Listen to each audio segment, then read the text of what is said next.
Welcome to FreedConn Philippines. Ako si Gino at ang hawak ko ngayon ay ang TMAX S-PRO.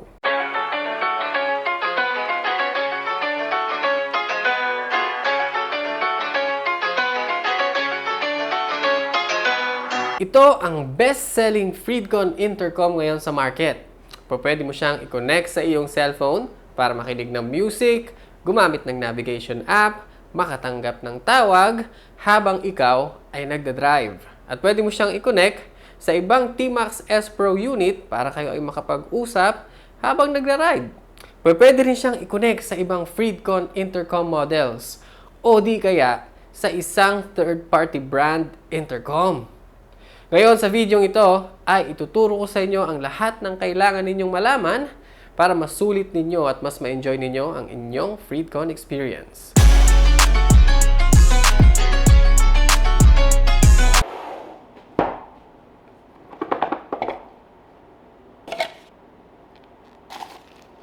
Narito ang mga laman ng box ng TMAX S-PRO. Siyempre, nandyan yung ating unit na TMAX S-PRO, ang freebies na stickers, ating user manual, ang mga clips, ito yung stick-on o yung dinidikit sa labas ng helmet. Ito naman yung clip-on. Yan yung sinisiksik lang na detachable. At siyempre, meron tayong mga velcros. Ito yung para sa speakers. Ito naman yung para sa mic.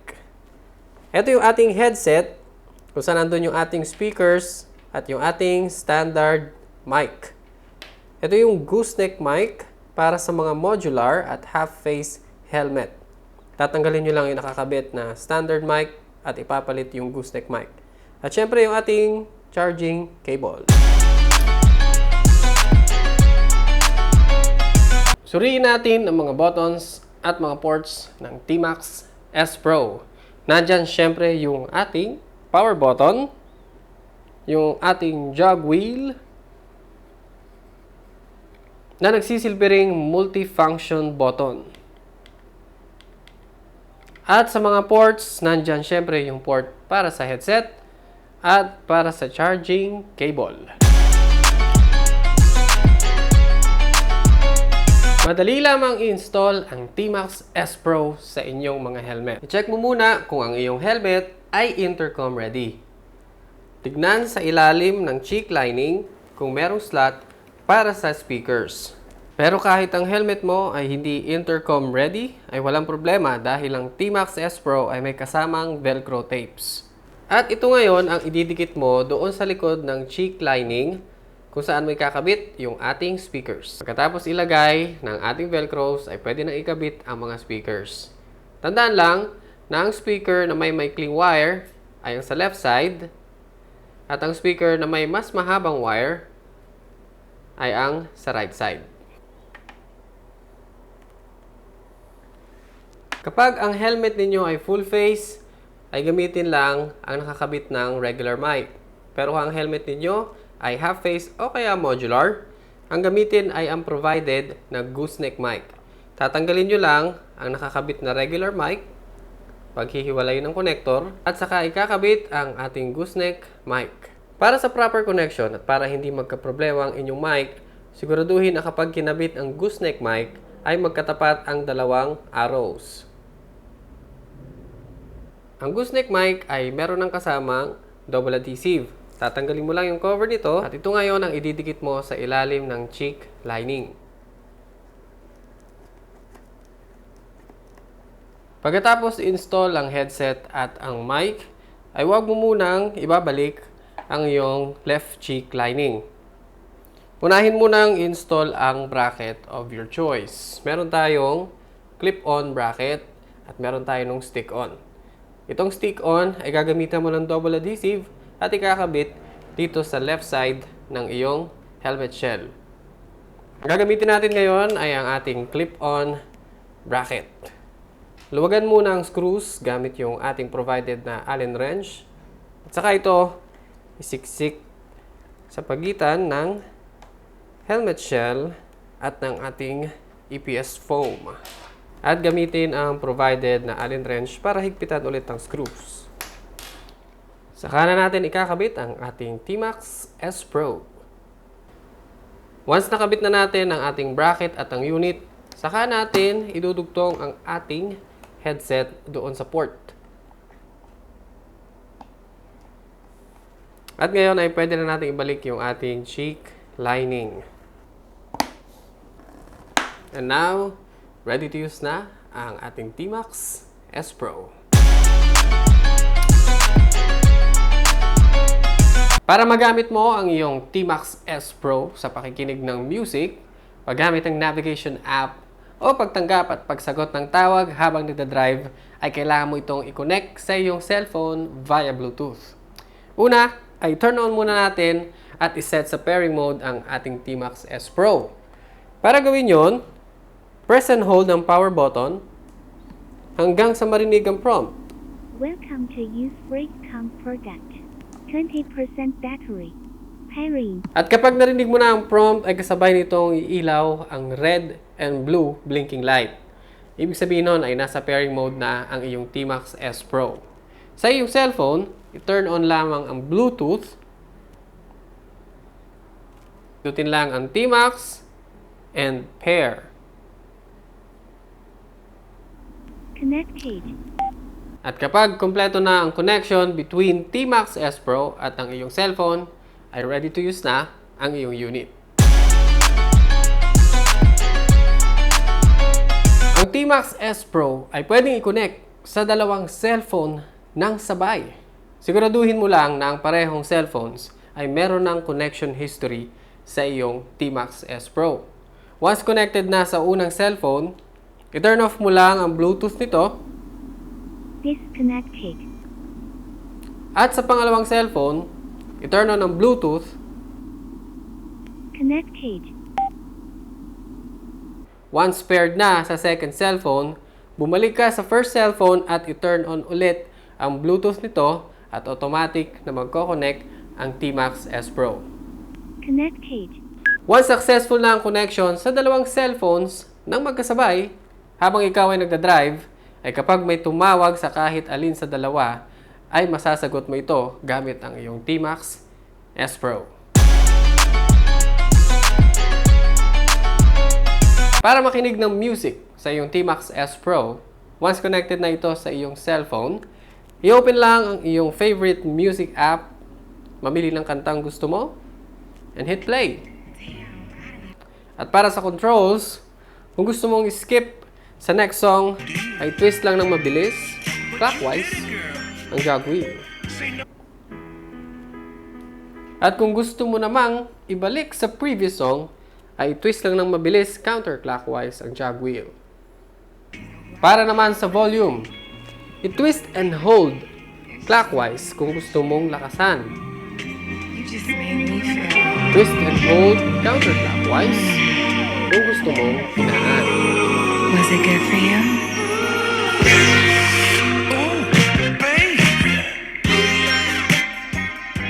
And to pause and play your music, gamitin lang ang multi-function button. Isang mabilis na press para i-pause, isang mabilis na press para i-play.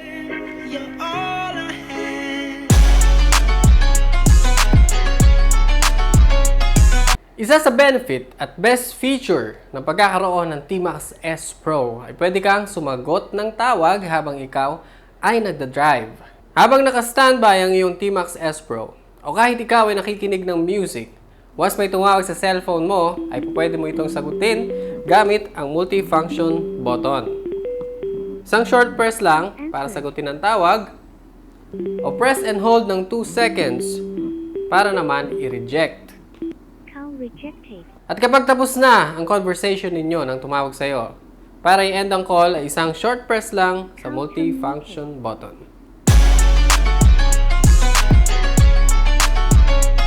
Ang TMAX S-PRO ay merong auto-answer function at voice command via Google Assist o kaya sa Siri kapag iPhone ang iyong device. Sa auto-answer function, kapag may tumawag sa cellphone mo na connected sa iyong TMAX S-PRO at wala kang pinindot after 10 to 15 seconds, ay automatic itong masasagot. Call answered. Para naman sa voice command, Press and hold ng 2 to 3 seconds ang multifunction button hanggang marinig ang prompt. Was dial. Hey Google, Hello there. How can I be of service? call love.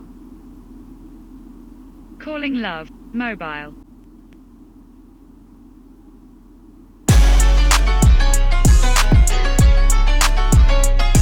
Ang TMAX S-PRO ang best gift na may bibigay mo sa iyong partner. Dahil dito ay pwede kayong mag-usap habang nag-ride. Para i-pair ang dalawang TMAX S-PRO unit, i-turn on ang parehong device at iset sa pairing mode. Press and hold ang power button ng 3 to 5 seconds hanggang marinig ang prompt at umilaw ang red and blue blinking light. Pairing. At once nasa pairing mode na ang parehong unit, short press lang ang power button ng isa sa kanila para kumpletuhin ang connection.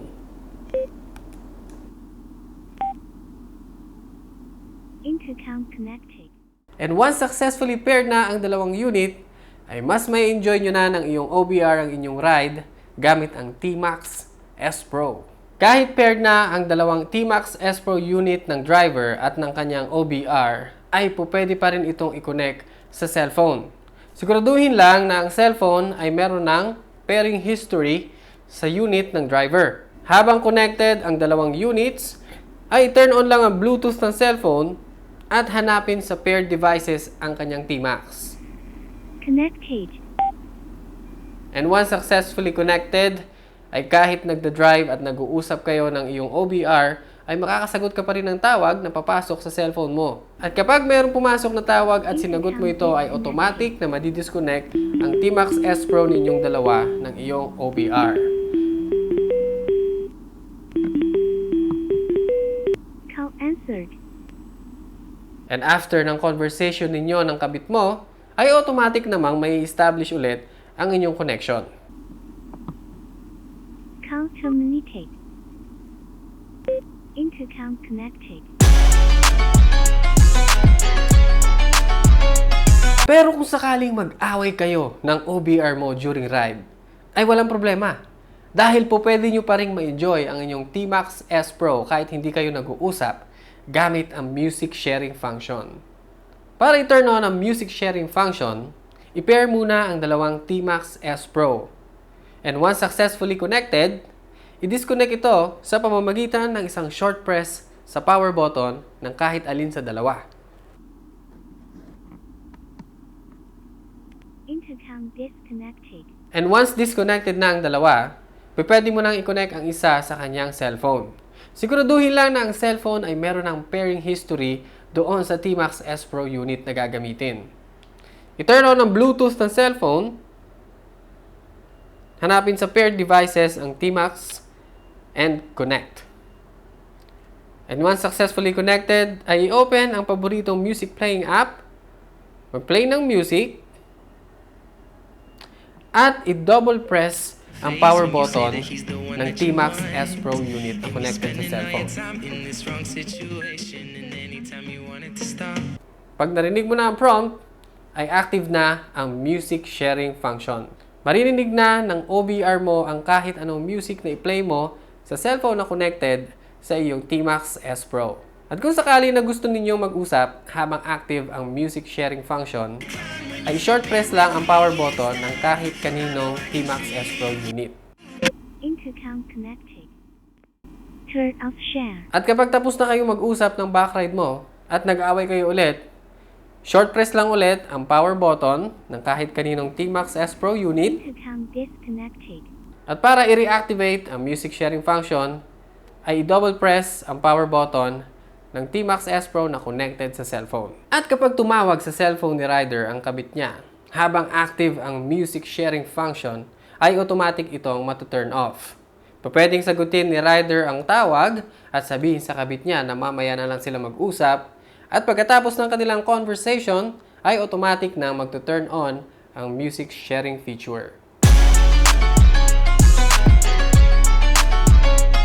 Para naman sa mga pinanganak na pangit at wala nang pag-asang magkajowa, Huwag kayong mag-alala dahil pwede nyo pa rin i-enjoy ang inyong TMAX S-PRO kasama ng inyong mga kaibigang riders. Dahil ito ay pwede mong i-pair up to 6 units. Bago simulang i-connect ang mga TMAX S-PRO na gagamitin sa group pairing, ay siguraduhin munang i-reset ang kanilang pairing history. Para i-reset ang pairing history, habang naka-turn on, ang TMAX S-PRO ay i-press and hold ang power button ng 8 to 10 seconds hanggang makarinig ng beep. Pag narinig mo na ang beep, ibig sabihin nun ay na-reset na ang pairing history ng iyong unit. Gawin ito sa lahat ng unit na gagamitin sa group pairing. Pagkatapos nun ay pwede na nating simulan ang pairing sequence. Unahin mo nang i-pair ang unit A at unit B. I-turn on ang dalawang units at iset sa pairing mode. Battery low. Welcome to use FreedConn product. Battery low. Pairing. At kapag nasa pairing mode ng dalawa, ay pindutin lang ng isang beses ang power button ng kahit alin sa kanila. Intercom connected. After ma-establish ng connection ng Unit A at Unit B, pwede na nating i-connect si Unit B kay Unit C. Para gawin yon, kailangan muna nating patayin ang Unit B. Press and hold lang ng 3 to 5 seconds para hindi ma-delete ang pairing history.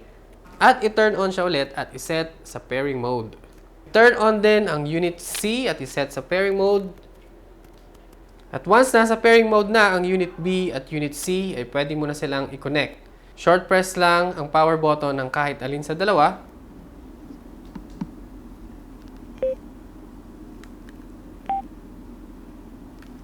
Intercom connected. And after successfully pairing Unit B at Unit C, ay pwede na nating isama sa connection si Unit A. I-press ng isang beses ang power button para siya ay makasama sa connection. Intercom connected. Para naman sa mga may jowang sinulot lang nila sa iba, ang TMAX S-PRO ay pwede mong i-connect sa isang third-party brand intercom. Para gawin ito, iset mo muna ang iyong TMAX S-PRO sa Universal Pairing Mode. Turn on ang TMAX S-PRO, press and hold ang power button ng 3 seconds para hindi ito maset sa kanyang standard pairing mode. Kapag naka-on na ang unit, i-press and hold ng 5 seconds ang multifunction button hanggang sa marinig ang prompt. Pairing. Kapag nag-blink na ang red and blue light, ibig sabihin nito ay nakaset na sa Universal Pairing Mode ang iyong TMAX S-PRO.